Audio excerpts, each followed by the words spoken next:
We're gonna meet some old friends. There's lots and lots of ads, and yes, we got a gunship. Let's get started. Hello, and welcome back to the couch. We saved you a seat. My name is Luke, and today we're checking out Chapter 2 of Exit Strategy.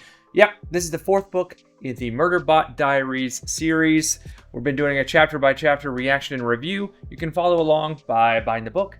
We have Amazon link in the description of this video. You can also join the membership, and it will help out the channel and support us as well. It's $2 a month, and it's kind of fun, and we try to put out content every day if we can. But let's go ahead and get started. Yeah, a gunship. That's a big deal. That's a big deal. That's a big deal. There's a lot of things happening here. A lot of weird stuff. Mostly because it's a complete unknown for our friend Murderbot. It doesn't know where it's going. Doesn't know what it's doing. And a lot of this chapter was set up, which kind of stinks. But some cool stuff happened too. So let's get it. One of the things that was pretty cool is the gunship. Obviously, it's connected to Mensah. It's connected to the same contract that we had done before, right? So this gunship is also loosely connected to Murderbot, even though Murderbot's been taken out of inventory. It's the same sort of through line. I like that. It's very interesting. It's very cool. The company is looking out for its investment. We'll see how this goes so far, but it's just sitting there kind of waiting because some of our old friends from book one have gone on to the place, the transport ring. Yeah, they've gone there to maybe barter or bargain. And I guess that's where we're going in chapter 3. I don't know, but we're going to stay in here in chapter 2. We also had a bunch of ads. I thought that was kind of fitting. It feels very black markety. You know what I mean? It feels like, oh, this is the seedy underbelly of the international whatever. That's what it kind of feels like in this. This feels like the most crude, fast-talking shops, everything. Maybe has a Vegas feel to it. Maybe Vegas, not now, but Vegas in years past. It's all about commerce here. And there's 3 other, it said. There's Palisade, right?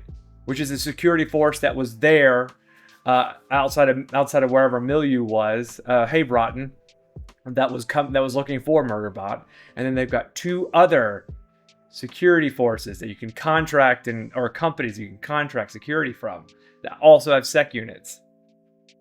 It's interesting. Are we gonna see a sec unit fight?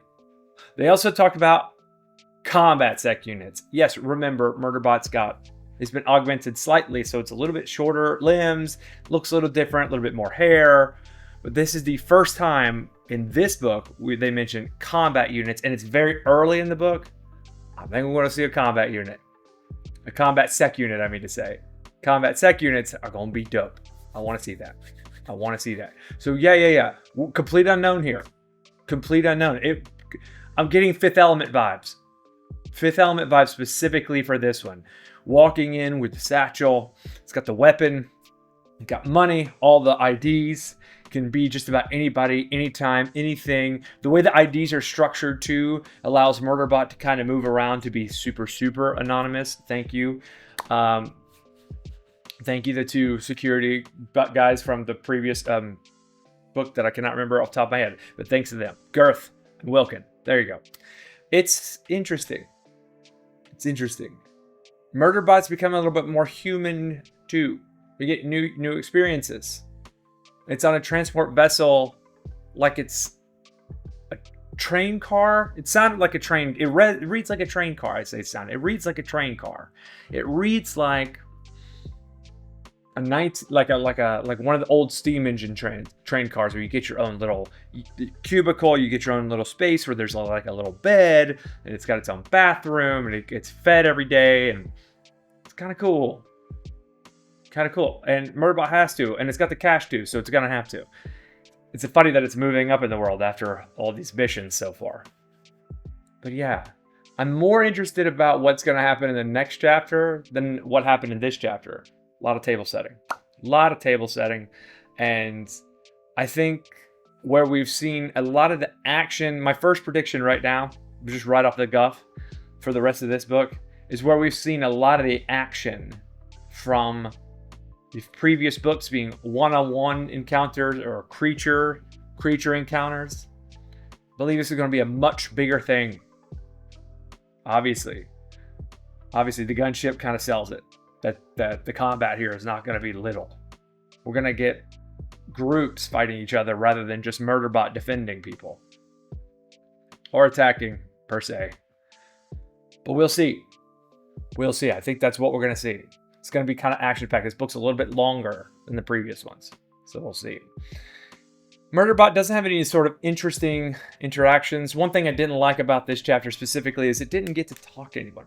It didn't have any sort of vocalization or communication. It was all in the head, all kind of conspiring, trying to figure out why Mensah was there, what Mensah was doing, what the others from book 1 are doing, what the gunship's there for. I wonder who's on the gunship. What's on the gunship? We'll see. It's a tense moment, right? Because imagine pulling up to a port, right? The port, Baltimore, whatever, Miami. And there's a gunship sitting out there, just sitting out there. All the guns pointed. And it's like, we can't enter your port because of what you've got. And we're just going to stay and be ready. And I wonder, to tell you the truth, I wonder if the company is going to turn on them. Right? Is Mensah going to do something stupid? Is the group from book 1, are they going to do something stupid enough for the company to be like, you lost your contract. We're done with you. That would be even crazier if Murderbot had to get them off of, I can't even say the name of this place, but off this place to get out of there. It'd be interesting. Actually, I kind of hope that happens. That would be the best worst case scenario, is if Murderbot and our group from book 1, for whatever reason, had not only the 3 other security firms that are there, but GrayCris as well, and their own company chasing them, coming after them. We don't know the conditions of the bonds. We don't. So it'd be cool. That would be cool. If it were me, that's how I'd write it. Be like, hey, they put Murderbot in a real bad spot. Because, like, let's face it, this is the first time Murderbot started a quest, a journey, a book, with a weapon, with resources, with capability, with capacity. It doesn't know what it's doing. It's completely lost. And you find that at the end, it's like, well, I got no other course of action but to go talk to my old friends. And who doesn't want to? Is it anxious about it? Maybe. I would be, right? You abandoned them. Wouldn't they feel abandoned? I would feel abandoned. So we'll see. It's pretty interesting what's happening here. We want Murderbot to succeed, and we want to jump into the next chapter as soon as possible. But yeah, I think I'm going to. All right, yeah. So if you want to follow along, once again, buy the book. It's in the description of this video, and we'll just keep going chapter by chapter, see where we go. I talked to a friend of mine who might have a new book on the horizon. Stay tuned for that. Very different from this one. Can't think of a more different book. So stay tuned for that, and we'll just keep this rolling. Like I said, if you like the content, please like, subscribe, and share. And if you can join the membership, that'd be great. Help me with a cup of coffee or whatever. When I point, by the way, there's just a cup of coffee right here. So I'm pointing at the thing. Anyway, thank you for staying this long if you did. And until next time, later taters.